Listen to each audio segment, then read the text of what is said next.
ಹೋಗಿ ನಮ್ಮ ರಕ್ಷಣೆಗೆ ಸಂಬಂಧ ನಾವು ಯಾರಿಗೂ ಅವಶ್ಯಕತೆ ಇಲ್ಲ. ಪೊಲೀಸರು ನಮಗೆ ಅಣಿಸಲಕ್ಕೆ ಬಂದಿಲ್ಲ, ಅವ್ರು ರಕ್ಷಣೆ ಕೊಡಕ್ಕೆ ಬಂದ್ರೆ ನಮ್ಗೆ JCB ನಾವು ಕೊಡ್ತೀವಿ, ದುಡ್ಡು ನಾವು ಕೊಡ್ತೀವಿ, ನಿಮ್ ಗಾಡಿಗೆ ಡೀಸೆಲ್ ನಾವು ಹಾಕ್ತೀವಿ. ಇಲ್ಲಾಂದ್ರೆ ಗಾಡಿ ಪಗಾರ ನಾವು ನಿಮ್ಮ ಬಾಡಿಗೆ ಗಾಡಿಗಳು ನಮ್ಮ ಗಾಡಿಗಳು ನಿಂತಾಗಲ್ಲ, ಇನ್ನೂ 100 ಗಾಡಿಗಳು ಬರ್ತಾ ಇದಾವೆ. ನಾವೇನು ಕೇಳ್ತಾ ಇದೀವಿ, ನಮ್ಮ ಗಾಡಿ ಒಳಗೆ ಕುಂಡ್ರಿ, ನೀವು ನಮ್ಮ ಗಾಡಿ ಒಳಗೆ ಕೂತಿ ನಿಮ್ಮ ಗಾಡಿಗೆ ಡೀಸೆಲ್ ಇಲ್ಲ, ಸರ್ಕಾರ ಹತ್ರ ದುಡ್ಡು ಇಲ್ಲ ಅಂದ್ರೆ ಸರ್ ಆದೇಶ ಇದೆ ಐತ್ರಿ. ತಹಸೀಲ್ದಾರ್ ಸಾಹೇಬ್ ಹೋಗಂಗಿಲ್ಲ, ನಾಳೆ ಮೂರು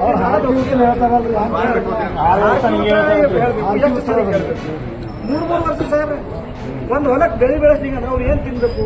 10 ಎಕರೆ ಹೊಲ, 10 ಎಕರೆ ಮಿನಿಮಮ್ ಏನು ಅಂದ್ರೆ 1 ಎಕರೆ ಮಿನಿಮಮ್ 1 ಎಕರೆಗೆ ಎಷ್ಟು ಬರ್ತಾ ಇದೆ ಬೆಳೆ ಅಂದ್ರೆ ಅಷ್ಟು ಭ್ರಷ್ಟಾಚಾರ ಆಗಿದೆ ಅಂದ್ರೆ ನಮ್ಮಂಥ ನೆಲಕ್ಕೆ ಹೋಗುವಂಥ ಅಂಗವಿಕಲರಿಗೆ ಸಿಗಾಕತ್ತಿಲ್ಲ UDAD ಕಾರ್ಡಿಗೆ.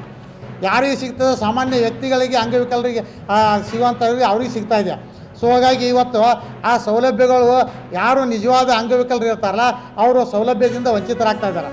ಮತ್ತು ಇದರಲ್ಲಿ ಏನಪ್ಪ ಅಂದ್ರೆ ಸಾಕಷ್ಟು ನಮ್ಮ UDAD ಕಾರ್ಡುಗಳು ಇಂಡಿ ತಾಲೂಕಿನಲ್ಲಿ PHC ಡಾಕ್ಟರ್ ಮಾಡ್ತಿದ್ದಾರೆ. ಸುಮಾರು ನಮ್ಮ ಪಟ್ಟಿ ಪ್ರಕಾರ ಸುಮಾರು 2,000 ಅಂಗವಿಕಲರ ಒಂದು ಗುರುತಿನ ಚೀಟಿ ಅವ್ಯವಹಾರಾಗಿರುತ್ತೆ. ನಾವು ಪಟ್ಟಿ ಸಿಕ್ಕಿದೆ ಸುಮಾರು 2,000, ಅದು ಪಟ್ಟಿ ಕೂಡ ಇದೆ.